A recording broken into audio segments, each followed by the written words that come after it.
Yo guys, my name's GhostX and today I've got a exotic and legendary weapons, gear and items video for you.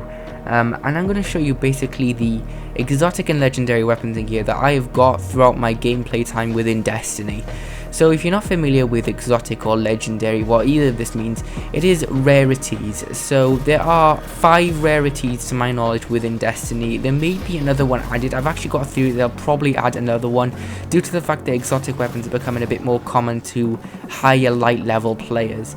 So if you start at the bottom, white is common. Now these are the ones you see at the start of the game. When you stop really seeing at level 10, you stop seeing encoded engrams and white drops, and some of you higher level players will probably not even remember half of this. And then green is uncommon, which you still sort of see even now. You still see green enagrams, encrypted enagrams. Blue is rare, purple is legendary, and then yellow is exotic. Now exotic are the highest rarity within the game. You can get exotic weapons, gear and items, and they are very difficult to come by. Your chance of them dropping as a crucible reward are very minimal. Equally, your chance of getting a mentor missive and a exotic weapon bounty from the bounty tracker are extremely minimal as well. They are very low in terms of percentage of how you can get them. However, they are very rewarding. These unique exotic weapons basically are legendary weapons with always a unique ability that none other weapon in the game has. And you may find a similar weapon, but no two exotic weapons or another weapon are alike. The models are very unique. They look different to any other weapon within the game or gear. And I'm going to start with the Juju, which is a pulse rifle with the body of a scout rifle. It actually has vulture bones strapped to it, and the front vulture head actually glows green, similar to the Fanatics in the Raider reminds me of. It's really cool. I actually really like this weapon. This is my second most recent exotic weapon that I've got, so I haven't got that many upgrades for it. But the unique ability about this is called String of Curses, and that is probably the most definitive part about this weapon. You want to try and get the unique ability because it reloads instantly and increases damage when you get a kill with it. So as soon as you get one kill with it, any kill, it doesn't matter, every time you get a kill, you don't have to reload. It instantly loads ammo into the magazine, and it increases your damage for the next kill, which is incredible. Because on the Crucible, if you think about that against other players, you're killing another player and you don't have to reload. You're instantly getting ammo and you get an increased damage. So in a group of players, you're going to absolutely maul them. So this is a really good weapon. Now the weapon I got out now is another exotic weapon I've got, and in fact it's another exotic pulse rifle. The 2 exotic primary weapons I only have are both pulse rifles. Now this is another unique weapon in the fact that the skin is actually that of an auto rifle, which are the automatic assault rifles within this game. However, again, it is a pulse rifle. Now this actually is basically the opposite of the Juju in my opinion. It's got the opposite stats. Instead of, it trades off fire rate for power, so basically you get a slower rate of fire. It does have a trigger lock on it, but you get more power for it, whereas the Juju is a higher rate of fire, has more of a hairpin trigger but lower power. So it depends on which you prefer, and you also got to look at the unique abilities as well, providing you can actually get them considering they're so far down the module upgrade tree. But with the Red Death, the unique ability of it is actually called Red Death, and whenever you get a kill with it, it heals you instantly. It triggers regeneration, so it's similar to the Juju in a way, but that is the only thing it does. But the good thing about this is instead of increasing the damage of the weapon when you get a kill, it instantly triggers your health regeneration. So if you get a kill within the raid, say the raid, because I think this is probably one of the best weapons you can ever use in the raid, it can actually instantly trigger your health, and that will keep you alive. Now in this gameplay in the background, I actually triggered a public event. Now I was doing this on my own for a while until another person pops up, which you'll see in a minute, and I completely underestimated the enemies here, as I completely forgot Mars is the last planet you unlock, so the enemies are scaled higher. And also, as Bungie says, a bullet is a bullet, so it doesn't matter what rank you are, they're going to do a huge amount of damage to you, and especially in this number of enemies, you're getting Cabal and Vex come at you in this particular part. And this weapon really saved my life, because as soon as you get a kill with the Red Death, it instantly puts your health almost to maximum. It starts your regeneration, which can keep you alive, especially until that guy there appeared and started helping me. So that is a AAA example of how this weapon really helps you in this game. So both weapons are really good. Now with the bad Juju, I got it from the Toland's Legacy exotic weapon bounty. Is really lucky mental misses from the bounty tracker. So that was just purely luck for me getting that, and I managed to complete it. Now exotic weapon bounties are different to normal bounties because there are several challenges involved before you can complete it, usually about 5. And the final challenge will be indicated by a star in the top left of the bounty icon. Once you've completed the bounty, then you get your exotic weapon. Now, you can't get exotic gear through doing this, you can only get exotic weapons, hence exotic weapon bounty.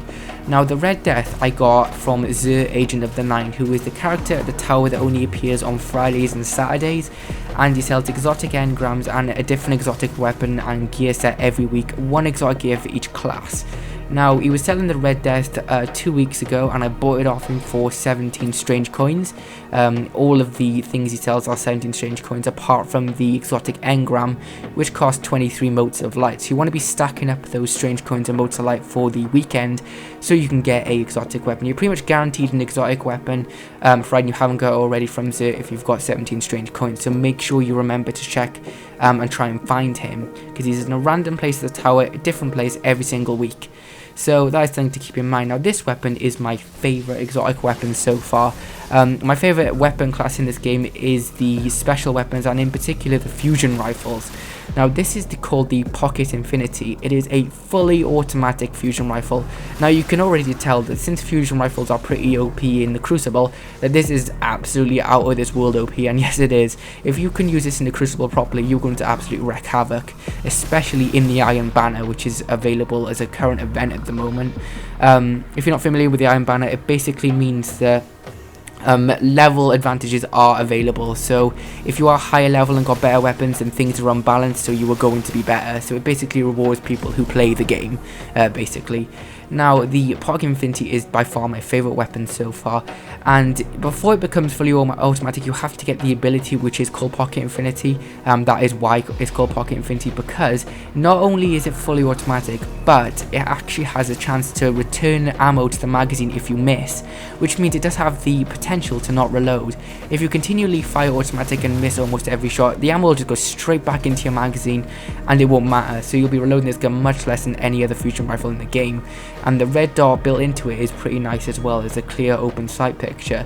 I really do like this weapon. I would highly suggest putting on the ammo module, because you want to make sure you got full ammo for this, as it puts up to 8 rounds, which really helps you, especially in automatic fire. You want to get as much ammo for this weapon as possible, which is the only problem is the surplus ammo, so you want to make sure you got that surplus module as well. So that is the ability there, Pocket Infinity. It is really good, especially in the Crucible. I wouldn't say it's that much good in Vanguard, but either way it's a pretty good weapon, but not so much against armored enemies. It does do solar damage, so if you find someone with a solar shield you'll probably destroy them within 2 shots, but you gotta be careful. So this is another exotic weapon that I got. So now we're on the exotic special weapons, and this one is actually called the Icebreaker, and I really do like this rifle. This is another one of my most recent, actually no, this is I think it is my most recent exotic weapon, is one of them. So as I said, I haven't got much upgrades for it, but it is absolutely fantastic. This weapon does not have reserve ammo, it only has magazine ammo. Now one of the unique abilities about this weapon that's unlocked by default is that ammo regenerates and goes straight into the magazine. So over time, you will see at the bottom left there where my ammo is, ammo will just appear in the magazine. See, it went up to 2. That is really useful. So you don't have reserve ammo, you don't ever reload this weapon. It doesn't have a reload animation. The ammo goes straight into the magazine over time. So you literally have to wait like 3 seconds and then you got another bullet in the magazine, which is so cool. It can hold a maximum of 6 rounds, which is indicated by that bar you see underneath the scope sight, and when you're aiming down the scope it actually appears as a HUD reticle above the standard crosshairs. This is actually the most powerful and damaging weapon in the entire game. It has the highest amount of damage per shot and is incredibly powerful. You can see I'm one shot on everything. I can kill, I don't even have to hit their critical and I can one shot them. It is so powerful, and I haven't even got 1 damage upgrade module for this yet, so you know, God help whoever I shoot when I got the full damage on this weapon.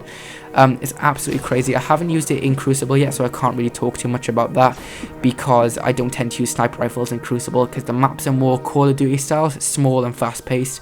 You don't have the time to use sniper rifles unless you can find a good vantage point, and even then everyone's jumping around and stuff. It's pretty difficult to use a sniper effectively. But if you're going to use a sniper, this is the one to use. It is the best sniper in the game, and by far the powerful weapon in the game, and it's one of my favorites, but I don't tend to use it that much, which I should really use it more because I want to get the upgrades for it. So effectively it is railgun. It is absolutely awesome. It does do solar damage, and the actual ability of this actually makes people spontaneously combust. It is called Icebreaker, and what it basically means is when you kill people with this weapon, they explode. So you want to try and get that unique ability, because it sounds pretty cool. I don't know whether the explosion damages enemies around you, but it is very possible. And there's also the other unique ability that you just saw called Mulligan, where rounds have a chance that miss have a chance to return to the magazine, which is epic, because that means you'll have a lot more. Oh, it does say there that it does damage enemies nearby as well. So basically when you shoot an enemy with the ability Icebreaker and they explode, it will hit enemies nearby. So that is absolutely awesome. So the final weapon that I'm going to show you, exotic weapon, is a heavy weapon, and this is called the Super Good Advice. And I actually think now this is my most recent one. I don't use this too much because of the scarcity of heavy ammo is pretty hard to find, both in Vanguard and Crucible. This weapon looks really unique. It's got 3 barrels. It reminds me of the tri-barreled sentry gun from Black Ops 2. But this weapon does have high amount of recoil, but the power is ridiculous. So this thing can down enemies in 2 shots. But you gotta remember that recoil is pretty high. It does have a higher rate of fire than the Swarm, which is the heavy light machine gun I was using before.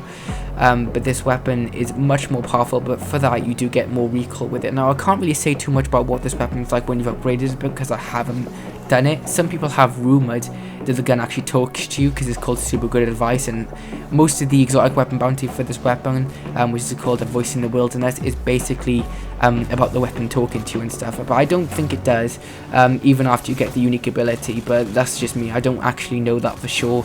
But I will definitely try and get the unique ability for this weapon. The scope on it I don't think you can change, but it is pretty useful. It reminds me of the holographic scope you can get for the fusion rifles. I'm not sure what it's called though.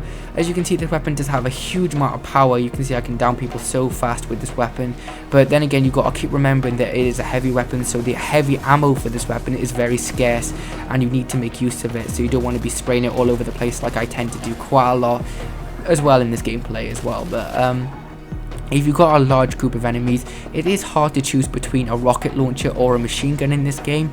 I tend to favour more rocket launchers, which is a shame that I got this exotic weapon, but I did the exotic bounty to get it, because I just really wanted it. But I would prefer a rocket launcher. I think the rocket launchers are more for me, because you can only choose one of them as a heavy weapon, and I find I tend to do better with them, even though you can probably do more damage with a machine gun. So yeah, this is the upgrade module tree for the Super Good Advice. As you can see, it's a tri-barreled machine gun, which is absolutely epic. It's huge, and it's got the same kind of camo pattern as the Icebreaker. So it is one of those weapons that you do need to be. The one thing I actually forgot to tell you about exotic gear and weapons is you can only use one exotic weapon and one exotic gear at a time. You can't equip 2. So that what I was about to say basically is that you don't tend to really use a heavy weapon as a main weapon. So I can't really see why you'd use this gun or any rocket launcher exotic. I would prefer just to use a legendary, because basically this means I can't use any other exotic weapon in my inventory. See, I've had to replace them with legendaries, which is a bit of a nightmare. I prefer to use my bad Juju or something like that, because the ammo isn't as hard to find. So here's some of my legendary weapons. That's my legendary fusion rifle, the Light Beware. This is the legendary machine gun I was using before I got Super Good Advice, called the Swarm. I do have a legendary rocket launcher as well, called the Steel Oracle Z11. They're all pretty good. The legendary hand cannon there is called the Devil You Know. And here's the exotic helmets I got. So this is the one I'm using at the moment, called an Insurmountable Skull Fort. Now the unique ability about this, actually kills with Storm Fist immediately trigger health regeneration. So this is another thing that can actually heal you instantly, is actually melee kills. So in conjunction with the Red Death, this can can be a massive healer. Basically, you can heal yourself by punching, or you can heal yourself by killing. It's really that good. And the other helmet I got here is called Helm of Inmost Light, which I had first. And I've used this quite a lot, and this is more for the striker class, so that's why I tend not to use it too much. In fact, the other one is as well, but this one, the actual ability for this provides Death from Above and Headstrong, which are 2 abilities for Fist of Havoc, which is part of the striker class, the super ability on that. So you don't actually have to use them. I recommend not using them if you have that ability upgraded, because it gives them to you for free. So you get an extra 2 modules for your subclass by doing that.